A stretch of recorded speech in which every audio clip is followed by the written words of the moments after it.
যার কাছে ধৈর্য নাই, সহ্য নাই, মেনে নেওয়া নাই, মানিয়ে নেওয়া নাই, তার কাছে কখনো নিয়ামত আসবে না। এই ক্ষেত্রে আমাদের অনেকের মনের একটা চাপা প্রশ্ন থাকে, জানতে চাওয়া যে ধৈর্য তো অনেক ধরেছি, আর কত ধৈর্য ধরবো, সহ্য তো অনেক করেছি, আর কত সহ্য করব। হাজার দিকে উত্তর না গিয়ে একটা উত্তর দেওয়ার চেষ্টা করি, মাথায় এবং মনে বসিয়ে রাখবেন যদি ভালো লাগে।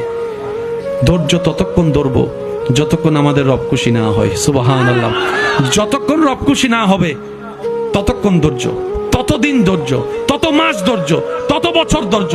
কারণ আল্লাহ তাআলা জানেন কখন নিয়ামত দিলে আমাদের জন্য ভালো হবে, এটা আল্লাহই ভালো জানে। ওই হুকুম আসা পর্যন্ত অপেক্ষা করতে হবে, এটার নামই ধৈর্য। কোনো হা হুতাশ করা যাবে, আফসোস করা যাবে? আল্লাহ দিল আলহামদুলিল্লাহ, না দিল আলহামদুলিল্লাহ। সুখ আপনাকে খুঁজতে হবে না, দেখবেন সুখ আপনার ঘরে নিজে থেকে চলে আসবে। বলেন সুবহান। এই যে দুনিয়া দুনিয়া, টাকা পয়সা আরো লাগবে, আরো কামাবো, এটাতে আমার হবে না, আরো চাই আরো চাই। এই প্রতিযোগিতা, এই কম্পিটিশন, ওর 5 তলা আমার লাগবে 7 তলা, ওর আছে 20 লাখ আমার লাগবে 30 লাখ, প্রতিযোগিতা আছে না নাই? এগুলো আমাদেরকে পাগল বানিয়ে দিয়েছে, মহাচ্ছন্ন করে ফেলেছে। পৃথিবীটা আসলে একটা মরীচিকা, ধোঁকা, লোভ লালসা, আজ আছে কাল নাই।